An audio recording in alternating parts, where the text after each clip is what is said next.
Friends, आज हम बात करेंगे बौद्ध भिक्षुओं के रहस्यमयी अजीब से अंतिम संस्कार के बारे में। फ्रेंड्स, दुनिया भर में अलग अलग धर्मों के लोग रहते हैं जो अपने धर्मों के अनुसार अलग अलग तरीकों से अंतिम संस्कार करते हैं।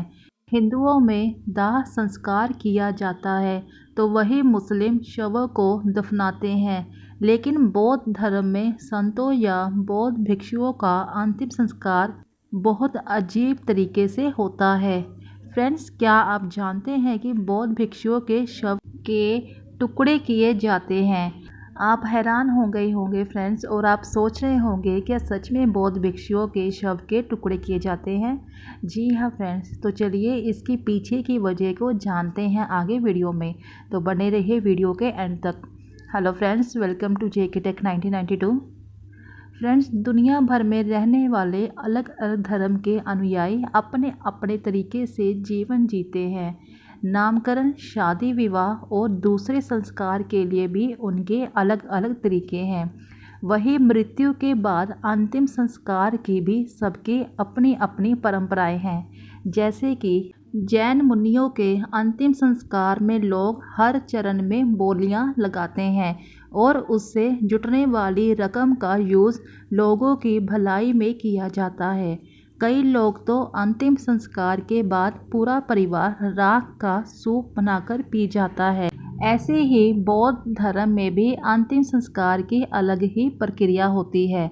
मृत्यु के बाद या तो शव का दाह संस्कार किया जाता है या उसे दफना दिया जाता है, लेकिन बौद्ध धर्म के संतों और साधुओं के मृत्यु के बाद ना तो शव को जलाया जाता है और ना ही दफनाया जाता है। फ्रेंड्स, कहते हैं कि बौद्ध धर्म में व्यक्ति की मृत्यु के बाद शव को काफ़ी ऊंची जगह पर ले जाया जाता है। बौद्ध धर्म के लोगों का कहना है कि उनके यहाँ अंतिम संस्कार की प्रक्रिया आकाश में पूरी की जाती है, इसलिए शव को बहुत ऊंची चोटी पर ले जाया जाता है। तिब्बत में बौद्ध धर्म के अनुयायियों के अंतिम संस्कार के लिए पहले से ही जगह मौजूद है। शव के पहुंचने से पहले ही बौद्ध भिक्षु या लामा अंतिम संस्कार की जगह पर पहुंच जाते हैं। इसके बाद शव की परंपराओं के मुताबिक पूजा की जाती है। फिर एक खास कर्मचारी शव के छोटे छोटे टुकड़े करता है। इस खास कर्मचारी को बौद्ध धर्म के अनुयायी रोग्यपस कहते हैं। शव के टुकड़े करने के बाद रोग्यपस जौ के आटे का घोल तैयार करता है। उसके बाद टुकड़ों को इस घोल में डुबाया जाता है। फिर इस जौ के आटे के घोल में लिपटे शव के टुकड़ों को तिब्बत के पहाड़ों की चोटियों पर पाए जाने वाले गिद्धों, चीलों जैसे पक्षियों का भोजन बनने के लिए डाल दिया जाता है। जब गिद्ध और चीले उनके टुकड़ों में मांस को खा लेते हैं तो बची हुई अस्थियों को पीसकर चूरा बनाया जाता है। इस चूरे को फिर से जौ के आटे के घोल में डुबाया जाता है और पक्षियों का भोजन बनने के लिए छोड़ दिया जाता है। फ्रेंड्स, कहते हैं कि तिब्बत में बौद्ध धर्म के अनुयायियों के अंतिम संस्कार में शव के टुकड़े करने के पीछे वजह ये है कि तिब्बत बहुत ऊंचाई पर बसा होने के कारण यहाँ पेड़ आसानी से नहीं पनप पाते। ऐसे में दाह संस्कार करने के लिए लकड़ियाँ इकट्ठी करना मुश्किल है। अब आप ये सोच रहे होंगे कि ठीक है, मान लिया कि तिब्बत में लकड़ियाँ नहीं मिलती, लेकिन शव को दफनाया भी तो जा सकता है।